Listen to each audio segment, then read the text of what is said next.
13,6 miliar tahun umur bumi, sudah berapa generasi orang hidup di sini. Sedangkan umur agama paling tua juga 3.000 tahun. Agama yang kita anut kan baru diperingati kemarin 1444 tahun. Sedangkan bumi ini sudah berumur 13,6 miliar tahun. Apa kita berani menyatakan leluhur kita dulu celaka semua? Jawab dengan jujur. Manusia hidup di sini bukan? Di ruang kosong bukan? Ini tempat kita hidup. Sadar enggak kalau sekarang kita sedang mengambil kehidupan dari sini? Betul? Dan kita suatu saat akan mengembalikan kehidupan ke sini. Makanya orang mati disebut menghembuskan napas yang terakhir. Kemana? Ke sini. Kita masih mencari tempat abadi, katanya nanti, ya Allah. Bukankah ini adalah keabadian? Manusia datang dan pergi, tapi ini ada terus dari dulu. Bumi suatu saat juga akan hilang. Oh, bumi juga pendatang baru. Sekarang kita sadari, kita mengambil kehidupan dari mana? Dari sini. Dan kita akan mengembalikan pinjaman kehidupan kemana? Ke sini. Jadi apa sebetulnya ini?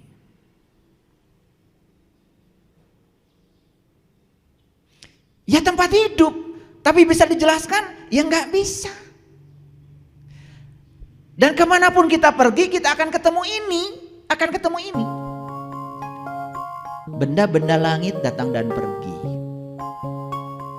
Semua yang bersifat materi datang dan pergi. Hari ini di depan rumah kita ada pohon pisang, besok sudah tidak ada lagi. Semua yang bersifat materi datang dan pergi. Tetapi ruang tempat tumbuhnya pohon pisang kita ikut pergi. Sadar gak? Kita belajar keabadian jauh sekali ke sana pakai ilmu katanya. Sampai tidak sadar yang sekarang, di sini saat ini sekarang. Sampai orang tua kita tuh menyebut ini tuh namanya Sang Hyang Taya. Taya teu aya. Eueuh tapi aya, aya tapi eueuh. Isi tapi kosong, kosong tapi isi. Itu saja tidak disadari.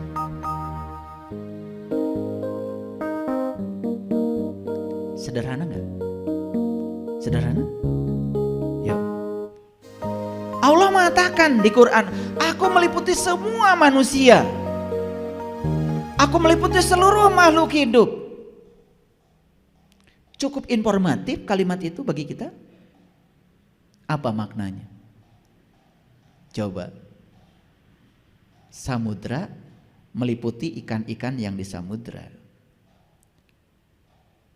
Berarti ikan ini diliputi oleh siapa? Yang meliputi. Nah yang diliputi itu pasti sosok. Ikan itu ada sosoknya. Tapi yang meliputi kan gak ada sosoknya. Karena kalau dia sosok tidak mungkin bisa meliputi. Makanya air ngikuti saja bentuk tempat di mana dia tinggal. Betul?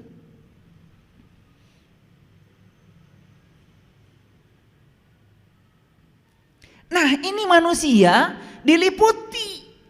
Allah mengatakan aku meliputi segala manusia. Ayo sederhanakan. Jangan pusing-pusing. Kita diliputi apa sekarang? Diliputi apa? Kan diliputi ini. Terlalu mewah gitu penjelasan saya. Karena kita berpikir ruwet terus dari dulu. Lalu memposisikan Tuhan sebagai sosok yang tinggal di jauh di sana-sana. Pakai baju itu, pakai baju ini kayak raja gitu. Lalu disuruh-suruh oleh kita supaya ngikutin keinginan kita. Ada yang harus diperbaiki di otak kita. Makanya orang-orang bijak mengatakan pikiran itu bukan ciptaan Allah. Yang ciptaan Allah itu otaknya. Tapi kalau pikiran, ciptaan lingkungan, ciptaan masyarakat. Kita berpikir hari ini tergantung apa yang pernah kita lihat, yang pernah kita dengar, tergantung paradigma apa yang pernah dijejalkan kepada kita. Hari ini kita mengatakan, kalau kita baik sama Allah, Allah akan baik sama saya. Dan kalau saya tidak baik sama Allah, Allah akan mengazab saya, menghukum saya. Itu paradigma. Itu bukan Allah yang sebenarnya. Bagaimana mungkin Dia yang Maha Pengasih, yang Maha Penyayang menyiksa hamba yang dicintainya? Betul apa tidak? Tetapi paradigma itu masih ada di otak kita. Sampai-sampai kita lebih suka memposisikan Allah sebagai mitra dagang kita daripada memposisikan Allah sebagai kekasih. Kalau orang yang menjadikan Tuhan sebagai kekasih, namanya kekasih itu melakukan kebaikan bukan karena kebaikan kita. Dan kita pun melakukan kebaikan kepada Tuhan, tidak pengen apa-apa. Melakukan kebaikan, ya melakukan kebaikan saja. Begitu enggak ibadah kita? Tidak. Karena kita lebih suka memposisikan Tuhan sebagai mitra dagang kita daripada memposisikan Tuhan sebagai kekasih. Ya hidupnya ya seperti itu saja. Dari waktu ke waktu kesadarannya juga begitu-begitu saja. Itu paradigma. Karena dia menempatkan Tuhan di pikiran dia seperti itu. Kenapa pikiran seperti itu? Karena dibesarkan di lingkungan yang seperti itu. Setelah itu dia mengizinkan agar dia menjadi seperti lingkungannya, tidak menjadi dirinya sendiri. Ketika saya mengajak umat ini berpikir sederhana, malah saya disalahkan. Contoh, Quran bilang mengingat Allah itu persis seperti kamu mengingat bapakmu. Itu kata Quran. Fazkurullah kazikrikum abaakum. Itu ayatnya. Saya bacakan Arabnya, takut kalian gak percaya. Kalau gitu saya bacakan lagi. Itu Quran surat Al-Baqarah ayat 200. Takut gak percaya, nanti disangka ngarang saya. Jadi mengingat Allah itu persis seperti kamu mengingat bapakmu. Itu Quran. Bahkan diawali dengan faiza qadaitum manasikakum fazkurullah kazikrikum abaakum au asyadda dzikra. Begitu lengkapnya. Dibacakan lengkapnya, takut gak percaya. Sekarang saya tanya, sekarang ingat gak sama bapak? Ingat gak sama bapak? Bapak, ayahmu. Abi, abah. Ingat sekarang? Ingat? Ada suaranya? Gak ada. Dan yang bisa ingat sama bapakmu hanya orang-orang yang kenal bapakmu. Ini omongan saya masuk akal nggak? Kan yang bisa mengingat bapakmu satu kamu anaknya, yang kedua tetanggamu yang pernah jumpa dengan bapakmu, yang ketiga siapapun orang yang pernah jumpa dengan bapakmu. Lah saya belum pernah jumpa sama bapakmu, disuruh mengingat. Walaupun saya tahu namanya, misalnya namanya Amir. Lah kan saya juga tidak bisa mengingat bapakmu walaupun sudah ada namanya. Lu saya ambil tasbih gitu, langsung Amir. Begitu. Saya ingin membawa kalian kepada kesederhanaan, kebenaran. Karena kita sudah terlalu ruwet selama ini berpikir. Ulangi lagi. Ingat sama bapak sekarang? Ingat. Kenapa ingat? Satu, sering jumpa. Dua, kita jadi kenal. Kalau gitu saya tanya lagi, ini kesederhanaan. Jumpa dulu, kenal dulu. Yang benar, jumpa dulu, kenal dulu. Ya jumpa dulu. Kalau sering jumpa baru kenal. Kenal itu akibat sering jumpa. Bahkan kalau sering jumpanya bukan hanya kenal, cinta. Makanya ya dalilnya orang Jawa Tengah, Jawa Timur, witing tresno jalaran soko kulino. Pada pinter. Tapi begitu diterapkan kok jadi gak pinter, itu yang saya bingung. Sesederhana itu. Ulangi. Ingat sama Bapak sekarang. Ada suaranya? Ada. Yang bapaknya Amir kan gak usah bilang Amir. Yang bapaknya Emot gak usah bilang Emot. Betul gak? Betul apa tidak? Nah, mengingat Allah itu persis seperti kamu mengingat bapakmu. Itu kata Quran. Oke. Sekarang saya tanya. Tahu zikir?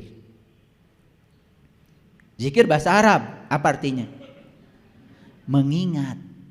Awas ya. Zikir artinya mengingat. Coba saya tes. Ini sederhana. Amir, Amir, Amir, Amir. Saya sedang apa? Udah mulai pinter nih. Kan tadi saya sedang menyebut. Menyebut itu barangnya juga beda alatnya. Menyebut itu pakai alatnya ini. Tapi mengingat, ya yang jelas saya ingat bapak saya. Tapi nggak tahu di sebelah mana itu alat buat mengingatnya. Gaib. Tapi saya ingat bapak saya walaupun sudah meninggal 10 tahun yang lalu. Saya sekarang masih ingat ya senyumnya. Ingat kebijaksanaannya. Ingat pecinya. Ingat baju kesukaannya, ingat cara beliau pakai sarungnya, bahkan nyomotnya aja sampai sekarang saya masih ingat. Beda mengingat dengan menyebut. Oke. Jadi kalau kalian sedang subhanallah, subhanallah, subhanallah, menyebut atau mengingat? Menyebut. Zikir bukan itu. Zikir bukan. Sesederhana itu. Kenapa tuh kalian bilang saya lagi zikir? Padahal lagi menyebut. Apa menyebut salah? Tidak. Menyebut Amir tidak salah. Kalian bilang subhanallah, alhamdulillah, Allah. Bagus. Tetapi lebih bagus lagi kalau itu sebutan dialamatkan kemana? Kan setiap nama itu ada barangnya katanya tadi. Begitu nyebut Amir kan barangnya ada. Alamatnya jelas. Oh, Amir yang saya maksud adalah bapak saya. Yang paling ganteng deh sedunia. Sederhana gak yang saya bicarakan?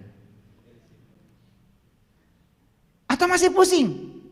Nah kalau kalian masih pusing karena memang kalian itu sudah pusing dari dulu. Bahkan pusingnya sudah mencapai 7 keliling. Betul Pak tidak? Saya itu begitu orang tua saya bilang begitu. Pusing 7 keliling. Wah saya kejar itu. Kenapa pusing itu 7 bukan 8? Kok orang tua kita kalau ngomong itu pusingnya 7 keliling. Loh, jalan Shirathul Mustaqim juga rambut dibelah 7. Tawaf 7 putaran.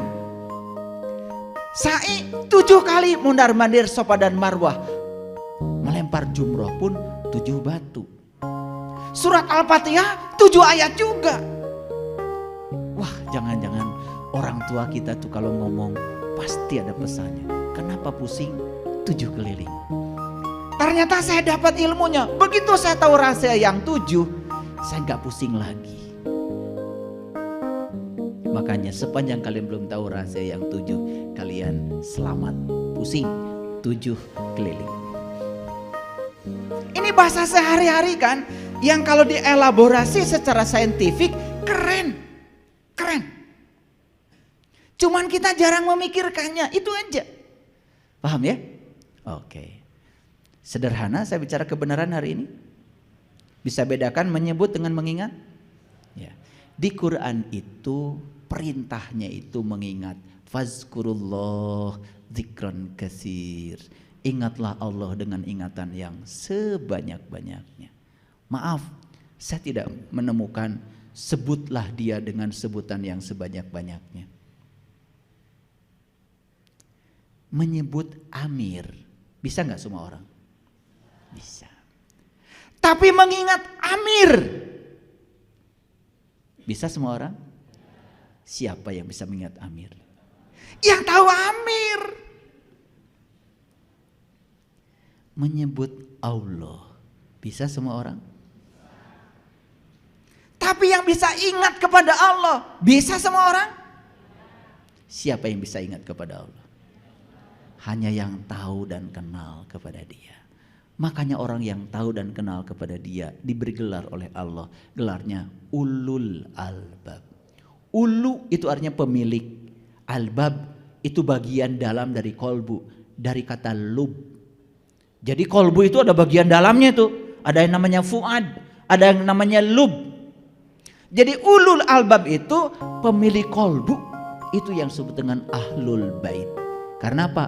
Allah mengatakan langit dan bumi tidak akan cukup menampung zatku, tapi kolbunya orang yang beriman itulah sebenar-benarnya rumahku. Jadi ahlul bait itu sering disebut ulul albab, didefinisikan oleh Allah alladzina yazkurunallaha qiyaman wa qu'udan wa ala junubihim, orang yang bisa mengingat Allah dalam keadaan berdiri, duduk dan berbaring. Bahkan sejak saya memulai ceramah dari tadi, saya tidak bisa melupakannya. Mari kita lihat contoh-contoh kebenaran dalam kesederhanaan. Ini contoh sederhana. Jadi saya bacakan Quran surat Al-Isra, boleh dicatat. Al-Isra itu surat yang ke-17, ayat yang ke-60. Jadi Allah menyatakan inna rabbaka ahato binas. Inna rabbaka ahato binas. Tangkap kata-kata ini dengan kesadaran. Ulangi ya. Inna rabbaka ahato binas. Sesungguhnya Tuhanmu meliputi segala manusia. Siapa yang bilang begini? Tuhan. Siapa kamu di situ? Ya manusia. Maaf ini supaya gampang sebenarnya. Ini Tuhan nih lagi bicara sama saya. Sesungguhnya Tuhanmu, kata Tuhan, meliputi segala manusia. Inna robbaka ahato binas. Itu kata-kata Tuhan kepada saya. Jadi kalau saya berbicara tentang Tuhan saya, kan bahasanya begini. Sesungguhnya Tuhanku meliputi segala manusia. Paham? Sederhana? Ulangi. Jadi Tuhan bilang kepada kita, sesungguhnya Tuhanmu meliputi segala manusia.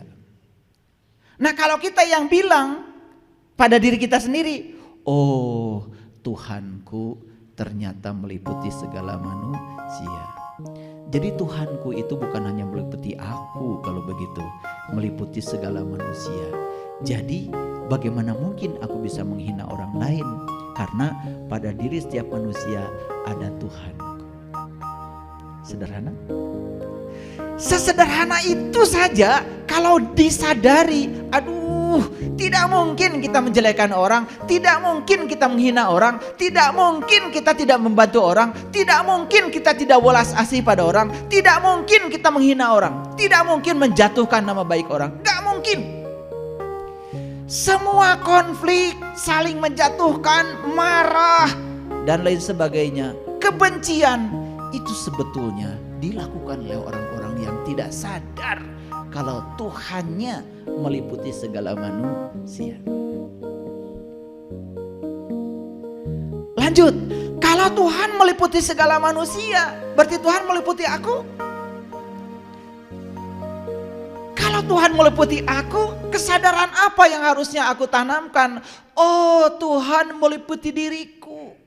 Dia mewujud sebagai daya hidup pada diriku. Dia mewujud sebagai nafasku yang tidak pernah tidur, tidak pernah ngantuk. Bagaimana mungkin aku bisa berbohong kepadanya? Karena dia bersamaku. Jadi diri kita selalu waspada, eling, mawas diri. Dan kewaspadaan ini pun kita terapkan untuk memberikan welas asih, cinta kasih pada semua orang. Makanya saya pastikan semua orang-orang yang sudah sampai di kesadaran itu hidupnya penuh dengan welas asih. Boro-boro ingin menyakiti orang lain, yang ada di otaknya tuh ingin jadi matahari, memberi, menyinari, satu arah. Dan matahari memberikan sinarnya satu arah. Tidak pernah minta balasan, tidak pernah minta balikan. Orang-orang yang suka minta balasan, semua orang-orang yang tidak sadar kalau semua yang ada dalam dirinya adalah pemberian. Sadarkah kita sebetulnya kenapa kita harus memberi? Karena semua yang ada di tangan kita adalah pemberiannya. Sekali lagi, sadar. Yang sadar boro-boro mikirin itu. Paling juga yang gak sadar mau, kamu kemarin saya kasih kok tidak berterima kasih pada saya. Bulan depan coret. Itulah orang yang tidak sadar. Kalau dia sudah berakhlak seperti akhlaknya Allah. Allah itu tidak pernah gampang nyoret kita. Kamu kemarin berbohong ya langsung dicoret. Besok diambil nyawanya. Enggak. Tetap aja masih diizinkan berbohong lagi. Itu welas asihnya Allah tuh begitu. Betul gak?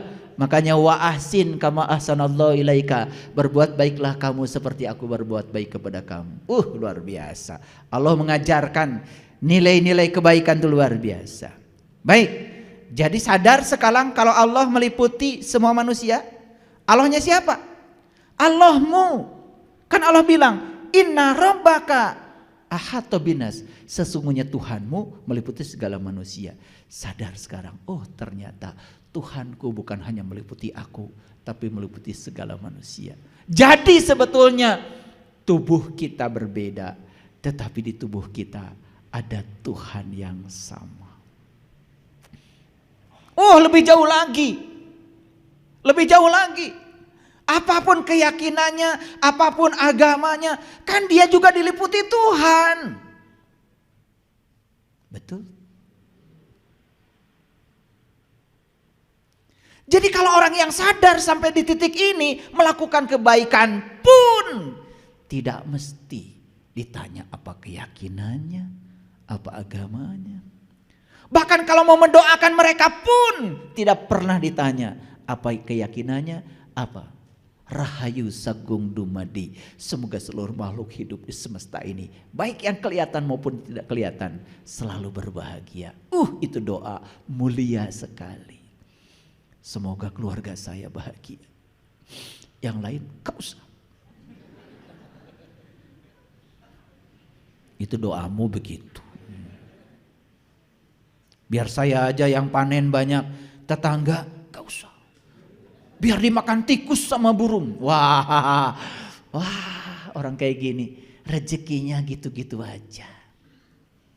Jadi kalau ingin rezeki kita berkelimpahan, menakjubkan hidupnya, buka semua pintu-pintu rezeki. Salah satunya adalah bahagiakan semua orang tanpa batas. Tidak usah dibatasi oleh keyakinan apa. Dendam di sini tuh masih ada. Begitu dikabarkan si Anu mengajarkan ajaran yang salah, langsung benci. Padahal kita pun tidak mengerti yang diajarkan apa. Kadang-kadang begitu mudah kita dibakar oleh api kebencian. Padahal kita tidak tahu apa-apa. Saya kasih tahu, membenci kejahatan saja, itu kita sudah berkontribusi membangun kejahatan. Benci pada orang yang melakukan kegelapan, kita pun sebetulnya sudah menyumbang kegelapan. Apalagi kalau kita melakukan kegelapan itu sendiri. Yuk kita sadar, dengarkan kajian saya yang kemarin. Dan semua kehidupan itu diliputi oleh cahaya, bukan kegelapan. Jadi dari ayat yang tadi banyak gak implikasinya? Dari ayat yang tadi Ini baru satu ayat. Sesungguhnya Tuhanmu meliputi segala manusia. Oh, ternyata Tuhanku meliputi segala manusia. Yang namanya manusia, apapun keyakinannya, apapun agamanya, apapun sukunya, apapun warna kulitnya, kan manusia. Kalau Tuhan meliputi mereka, berarti kita pantas dan layak untuk menghormatinya. Setuju? Sadar sekarang, oh ternyata Tuhan yang sama ternyata meliputi tubuh-tubuh yang berbeda. Keren gak kalau gitu? Oke, lanjut dulu ya. Jelas, yang meliputi bukanlah suatu sosok, setuju? Yang diliputi jelas itu sosok, setuju? Oke, berarti Tuhanku bukanlah suatu sosok. Dia yang meliputi segala manusia. Keren sekali. Sadar saja dengan itu, oh ternyata yang abadi itu adalah ini. Semua benda-benda yang ada di sini datang dan pergi, tapi ini selalu ada. Bahkan sebelum bumi ini ada, ini sudah ada. Sebelum matahari ada, ini sudah ada. Sebelum Big Bang meledak, ini sudah ada. Masihkah mencari keabadian di luar ini? Sedekat itu kebenaran kepada kita. Sesederhana itu. Cuman selama ini kita ditenggelamkan oleh keruwetan pikiran kita sendiri. Makanya Allah berfirman dalam Al-Quran, Inna ma'al usri yusro. Sesungguhnya di setiap apa yang kamu sebut sulit, itu sebetulnya ada kemudahan. Inna sesungguhnya, ma'a bersama, usri kesulitan, yusro ada kemudahan. Jadi gak usah khawatir. Kalau ada masalah pasti ada solusinya.